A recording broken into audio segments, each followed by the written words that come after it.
Hello and welcome, guys. Today we are going to discuss about the recent controversy surrounding the inclusion of two terms in the constitution, as such as secularism and socialism. अब इन दो terms पे बड़ा विवाद है हमारी country में. There are calls for the revocation of these two terms since they were introduced later by the 42nd Amendment Act during emergency. तो बहुत सारे व्यूज हैं, काउंटर आर्ग्यूमेंट्स हैं इन पर्टिकुलर टर्म्स को लेके. तो आज हम इस पूरे इशू को देख लेंगे. पहला. सेकंड, कोर्ट ने इस मामले में क्या कहा है, इसमें प्रो आर्ग्यूमेंट्स क्या है, अगेंस्ट आर्ग्यूमेंट्स क्या है, जो कोर्ट के आर्ग्यूमेंट्स के वो क्या है, and then will come upon to a conclusion. Right. तो let's first start with the basic understanding की ये कंट्रोवर्सी क्यों है. सबसे पहले हमारा कॉन्स्टिट्यूशन जब बना था तो उस टाइम पे there were no secularism and socialism terms used in the preamble.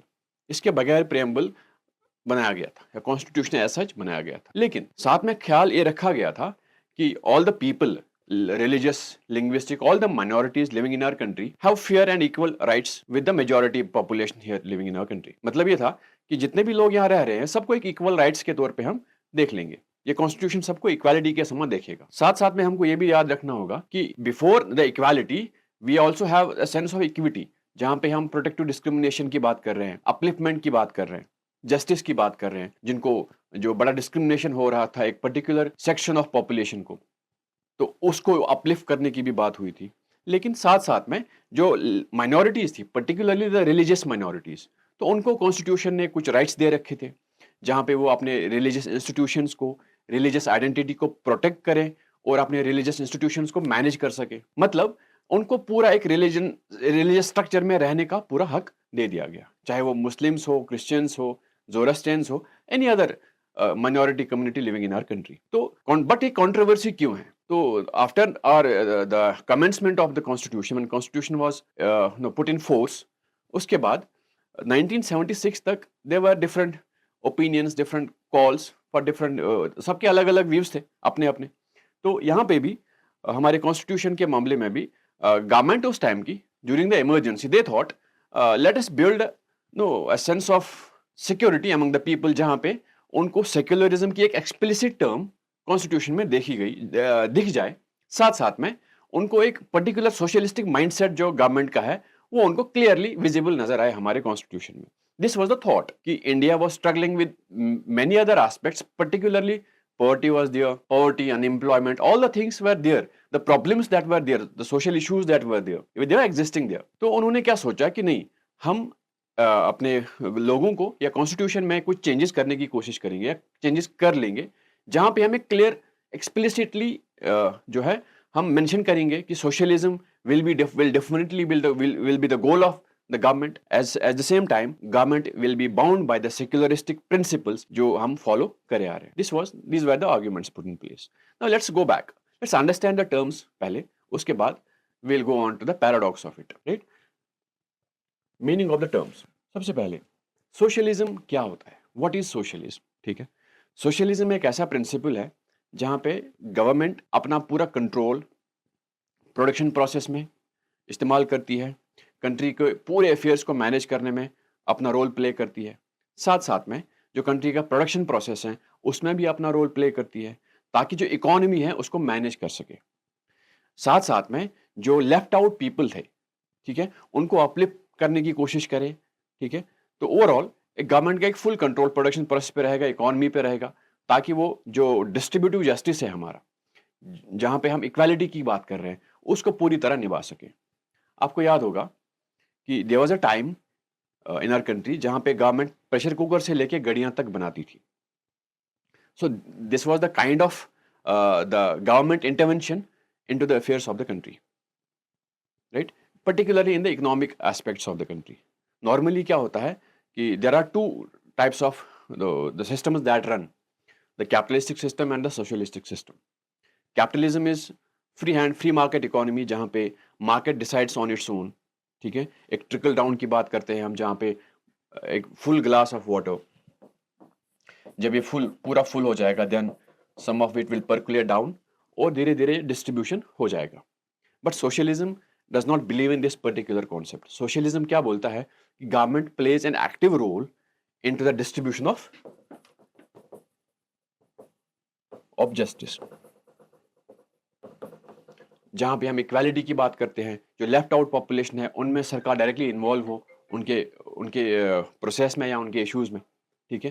तो एज ऑफ नाउ एज इनके मैं एग्जांपल के तौर पे अगर आपको समझा सकूं, जैसे अभी गवर्नमेंट पीडीएस सिस्टम हमारा चल रहा है ना, तो 80 करोड़ पीपल जिनको फ्री राशन मिल रहा है, फ्री हेल्थ केयर मिल रहा है, ठीक है, प्राइमरी सेकेंडरी और टर्शियरी लेवल पे भी फ्री हेल्थ केयर मिल रहा है, फ्री एजुकेशन मिल रहा है। These are all the socialistic principles that are being followed, जहाँ पे सरकार एक डिस्ट्रीब्यूशन ऑफ जस्टिस या डिस्ट्रीब्यूशन ऑफ रिसोर्सेज ऐसे करती है कि सब उसमें शामिल हो जाए, नोबडी इज लेफ्ट आउट, ताकि जो गैप है between the rich and the poor वो नैरो डाउन किया जा सके। This is the basic concept of the socialistic principle, socialism. अब सोशलिज्म के दो टाइप्स हैं, ठीक है। One is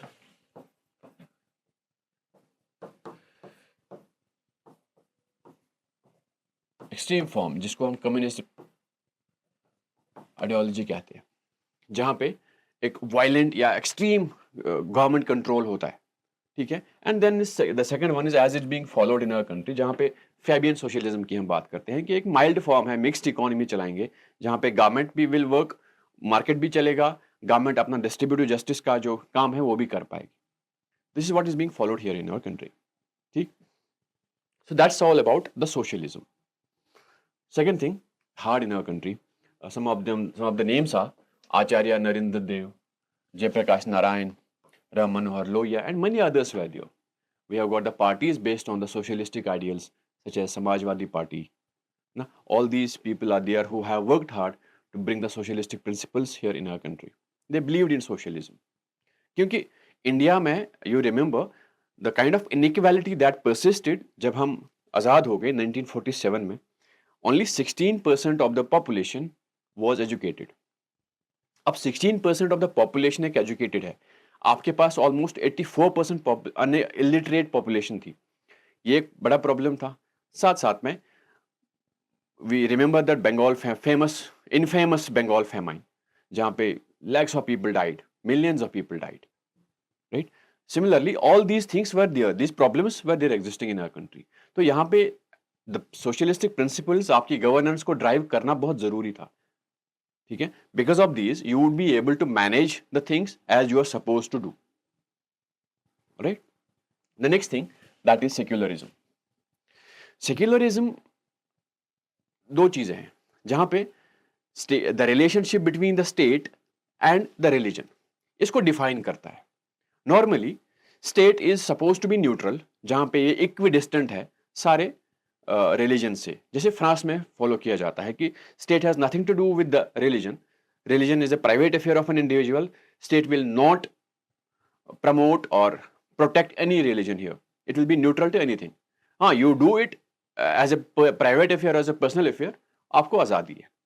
but here in India we have a different connotation of secularism as existing here. वो कैसे? यहाँ पे state is not distancing itself from the religion, rather state is close to all the religions that are there. जो भी religions हमारे पास हैं, state बराबर की दूरी या state बराबर की कुर्बत लेके जाती है सारे religions के साथ। You got my point? तो similarly, that equidistance is not maintained, rather state सारे religions के उतने ही equally करीब है। मतलब state के पास right है कि ये किसी भी religion aspect में इंटरवीन कर सकती है, ठीक है। This is the Indian form of secularism. For example, features क्या है इसके? Equal respect for all religions, in state in India respects every religion equally. यहाँ कोई रिलीजन छोटा नहीं, कोई बड़ा नहीं, every religion is equal state की नजरों में, alright. Second point, freedom of religion. Though state is equally protecting all the religions, लेकिन साथ साथ में जितने भी रिलीजियस ग्रुप्स इंडिया में रहते हैं, उन सबको अपना रिलीजियस फ्रीडम है। वो अपने हिसाब से जो भी उनका रिलीजन कहता है उस हिसाब से अपनी फ्रीडम को चूज कर सकते हैं। There are Muslims who have got right to pray, they can pray. There are Hindus there are Christians, there are Zoroastrians, there are all of minority groups, minority religion groups, या जितने भी religious groups India में हैं, सबको अपने अपने तरीके से अपना रिलीजियस काम करने की आज़ादी है, right. Third point, state neutrality. State normally won't interfere into the religious affairs of the people, but state reserves the right, since state is not distancing itself from the religious groups or religious affairs, but state is protecting all of them. तो जब आप protect कर रहे हो तो आप positively करीब जाने की कोशिश कर रहे हो. State is very positive in terms of protecting the religious या रिलीजियस ग्रुप्स हियर. तो that way state reserves the right to intervene अगर उसको लगता है कि कोई रिलीजियस काम बड़ा गलत हो रहा है. That right to intervention is there with the government of India. वो कैसे हैं? फॉर एग्जाम्पल, हमने रिसेंट ट्रिपल तलाक की बात की, ठीक है. तो गवर्नमेंट इसमें इंटरवीन किया, उन्होंने लॉ बनाया, उसको जो है इलीगल करार दिया गया. सिमिलरली अदर रिलीजियस ग्रुप्स में भी ऐसे कुछ इश्यूज थे जिनको गवर्नमेंट ने इंटरवीन करके उनको हटा दिया, जो कि लगता था कि जो कोर्ट की नज़रों में या गवर्नमेंट की नज़रों में लगता था कि ये इलीगल प्रैक्टिस है, ये प्रैक्टिस मॉडर्न रिलीजियस प्रैक्टिसेस के साथ मेल नहीं खाती, ठीक है. एज एन एग्जाम्पल, हमारा कॉन्स्टिट्यूशन हर एक इंडिविजुअल को राइट देता है, freedom of expression, freedom of speech, ना, right to life, all these rights are there which we call as fundamental rights. अब एक इस्लामिक पर्सपेक्टिव से वुमेन को आप तलाक देते हो तो उसका भी एक फ्रीडम बनता था, उसकी फ्रीडम कहीं ना कहीं कर्व हो जाती थी. जो कोर्ट ने अपने जो कोर्ट ने डायरेक्शन दिया या कोर्ट ने जो ऑर्डर पास किया उसमें भी दिया गया था. तो protecting the freedom of woman, उसको नजर में रख के ट्रिपल तलाक को जो है इलीगल करार दिया गया था. Similarly other practices in other religions, जैसे हिंदुइज्म में भी बहुत सारी प्रैक्टिसेस ऐसी थी जिनको कोर्ट ने इलीगल करार दिया गया और जिनके खिलाफ लॉ बनाया गया. दैट्स वाई कोर्ट इंडिया में government reserves the right to intervene in any religious practice if it finds it illegal. Now let's understand the paradox. There are views, counter views against these terms. Let's go on कि अभी ये news में है, बहुत सारे लोगों ने अलग अलग बातें की. लेट्स स्टार्ट विद समथिंग जो अभी हमारे वाइस प्रेसिडेंट साहब ने बात की. उन्होंने कहा कि ये जो कॉन्स्टिट्यूशन को बाद में चेंज किया गया ड्यूरिंग इमरजेंसी, जिसमें सोशलिज्म, सेक्युलरिज्म और जो भी टर्म्स इसमें डाली गई, it is a travesty of justice. उन्होंने कहा कि ये सैक्रिलेज है, मतलब कॉन्स्टिट्यूशन को आपने खराब कर दिया, आपने इसकी जो कॉन्शियंस है, आपने या कॉन्शियंस नहीं, या आपने इसका जो जो एसेंस है उसको बिगाड़ दिया by changing it, by introducing the terms which were not there originally. ये वाइस प्रेसिडेंट साहब ने अपना एक ओपिनियन दे दिया इसके मामले में.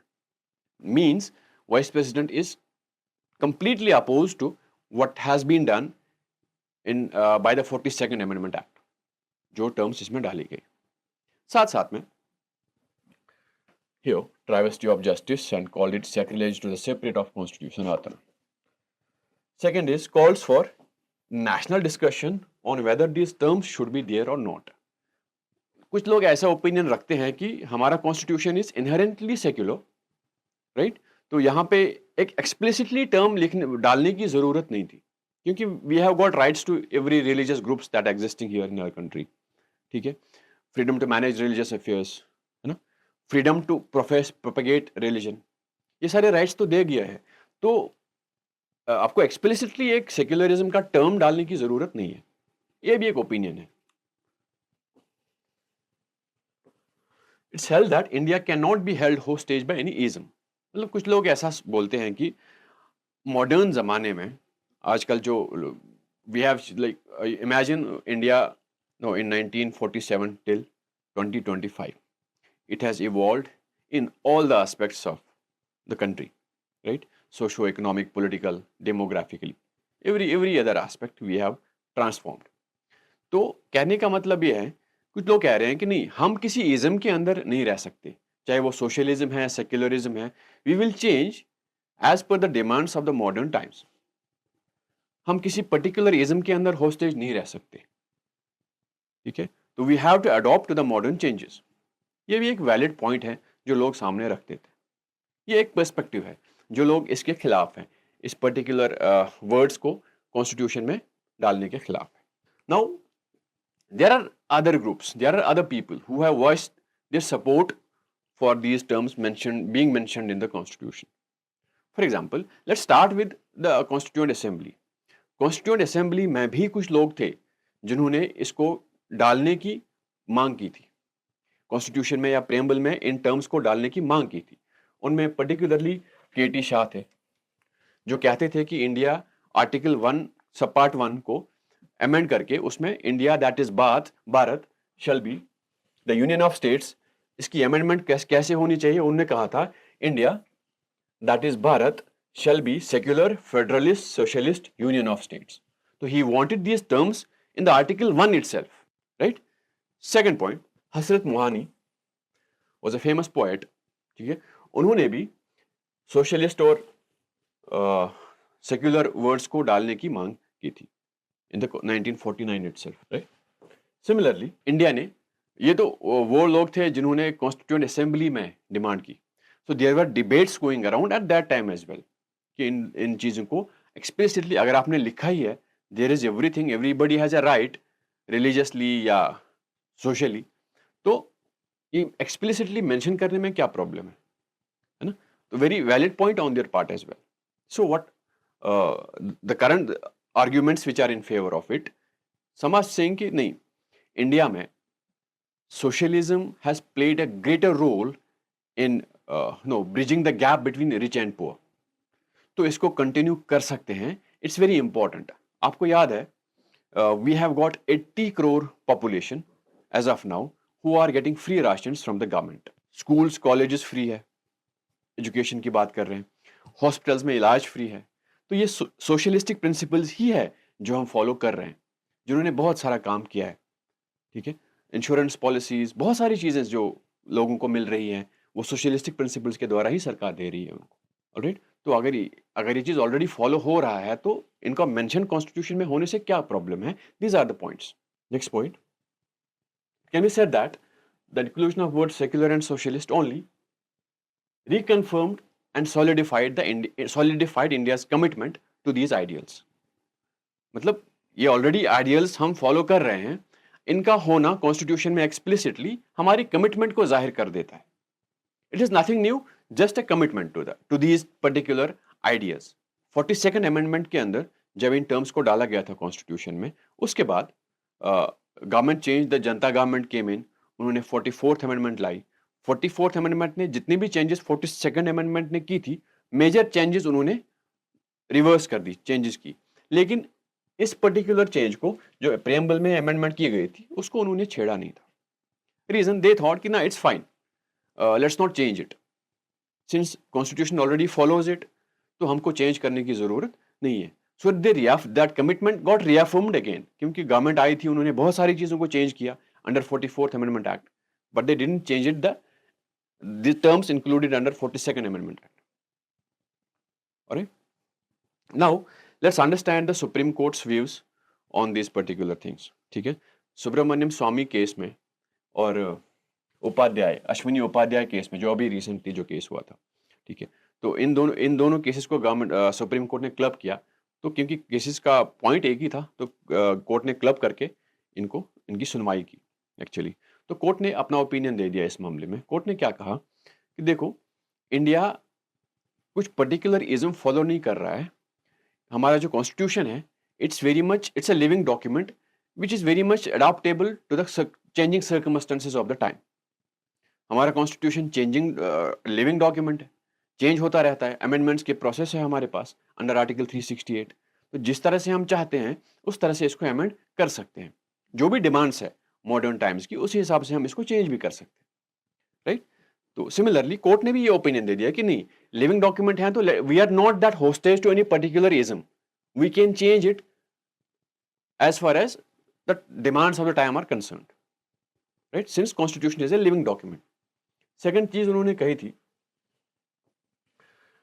On socialism, court clarified that it's inclusion in the preamble does not mandate rigid economic framework.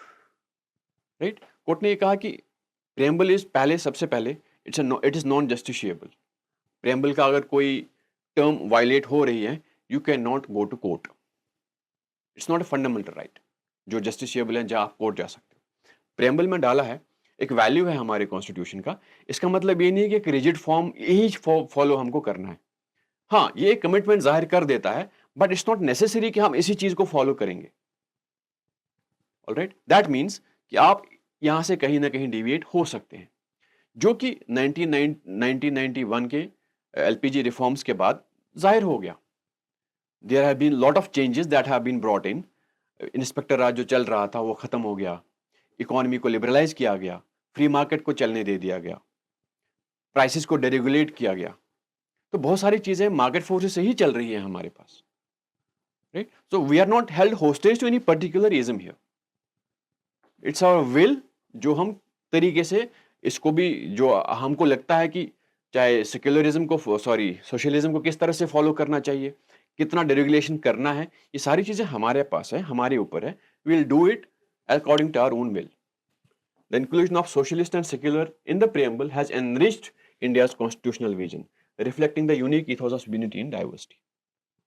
तो कोर्ट ने कहा कि ये दो टर्म्स से एक स्ट्रेंथन होता है हमारा जो एथॉस है, that is unity in diversity. हम डाइवर्स आइडियाज को साथ चला के ले जाते हैं.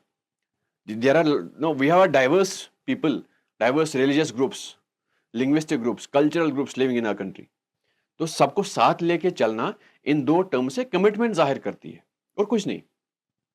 It embeds the idea of unity in diversity in our country. क्योंकि कोर्ट का ऑब्जर्वेशन था, कोर्ट ने इसको हटाया नहीं इन नटशेल. तो now what is the opinion.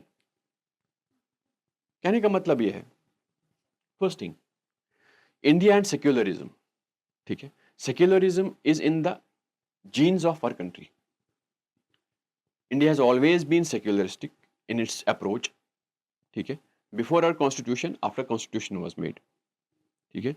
तो they are both sides of the same coin, ठीक है.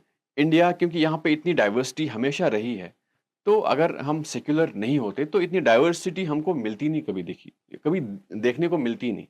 This is very logical on our part to understand that India carries lot of diversity in it is only because we are inherently secular. The first commitment. Second thing, Indians are inherently secular, so having a word inserted in our constitution or does not impact the larger conscience of the society. Though when we are inherently secular, तो ये word constitution में होने से या ना होने से कोई फर्क नहीं पड़ता है. You got my point? ठीक है. But अब अगर ये word constitution में explicitly उन्होंने 1949 में ही डाला होता, तो ये डिबेट जो आजकल चल रही है वंस फॉर ऑल खत्म ही हो जाती. Very important to understand. There are lot of people जिनको लगता है कि अगर सेक्युलर और सोशलिस्टिक वर्ड्स कॉन्स्टिट्यूशन से हटा दिए जाएंगे तो we will no longer be secular. ऐसा नहीं है. We will always be secular. We have always been secular. These words does not impact much, but they carry weight if they have been introduced in the original constitution itself. That's the point. कि अगर constitution makers की intent को समझे तो उनको ये explicitly वहां mention करते तो it would have been a different connotation. ये डिबेट वंस फॉर ऑल खत्म ही हो जाती. उनको आइडिया था कि there will be debates later on, but they definitely put it, didn't put these words into the constitution itself. उनने बाद में रखा इसको, या डाला ही नहीं, क्या सोच के नहीं डाला, but the intent was clear. So जो डिबेट्स आजकल हो रही हैं सेक्युलरिज्म के नाम पे, या अलग अलग लोग अलग अलग सेक्युलरिस्टिक प्रिंसिपल्स लेके आते हैं, अलग अलग पार्टीज एक दूसरे को they try to score their points on the basis of secularism. There is a famous saying that is going on, जो हिंदी में जिसको टर्म किया जाता है कि आप किसी पर्टिकुलर कम्युनिटी को ज़्यादा करीब जाते हो, किसी पर्टिकुलर कम्युनिटी के पास आप ज़्यादा उन पर ज़्यादा ना ध्यान देते हो. That's why there was a separate term, सबका साथ सबका विश्वास. ये एक एस्पेक्ट ऑफ सेक्युलरिज्म है. तो ये दोनों कॉन्ट्रास्टिंग चीज़ें हैं, अलग अलग डेफिनेशन है सबकी. अपीजमेंट पॉलिटिक्स जिसको कहते थे हम, जिसको एक पर्टिकुलर पार्टी दूसरे पार्टी पे इल्जाम लगाती है कि आप अपीज कर रहे हैं एक पर्टिकुलर कम्युनिटी को, हम तो सबका साथ सबका विश्वास लेके चल रहे हैं. तो these both terms are quite different. इनका इंटेंट डिफरेंट है, that has to be understood. तो ये इंटेंट ही नहीं रहती, ये डिस्कशन, ये डिबेट होता ही नहीं if the constitution makers would have put all these terms into the original constitution itself. ये पहला है. Second, critics would not have questioned the constitution makers if these would have been introduced there. ये question तो आता ही नहीं. पहले जो मैंने कहा कि इंटेंट को समझना था, ये क्वेश्चन कभी आता ही नहीं, डिबेट कभी होती ही नहीं. ठीक है, ये सेक्युलरिज्म की बात करते हैं. सिमिलरली हमारे पास सोशलिज्म का जो प्रिंसिपल अभी हम फॉलो कर रहे हैं, सोशलिस्टिक प्रिंसिपल्स जो फॉलो कर रहे हैं हम, that are there. We are still providing no ration to 80 crore population in our country free of cost. So it's very much useful, it's very much important as long as there is inequality in our country. मैं एक example के तौर पे आपको समझा रहा हूँ. 2005 से लेके 2008-2009 तक we have been growing quite rapidly and quite fast. तो उस ग्रोथ पीरियड के टाइम पे though we have no grown to a large extent जहाँ पे डबल डिजिट ग्रोथ होने को मिले. इंडिया की इकोनॉमी बड़ी ओपन हो रही थी and lot of no economic rise was there, but still unemployment was there, जिसको हम जॉबलेस ग्रोथ कहते हैं. क्योंकि it failed to trickle down the model जो मैंने पहले कहा था कि गिलास फुल होगा then it will trickle down here. ऐसा कुछ हुआ नहीं. इनइक्वालिटी बढ़ गई. जो जितना हमने ग्रो किया उतनी ही हमारे पास इनइक्वालिटी बढ़ गई. So it's very important to carry out these principles in letter and spirit so that this debate is ended once for all. So this is all for today. Thank you very much, guys.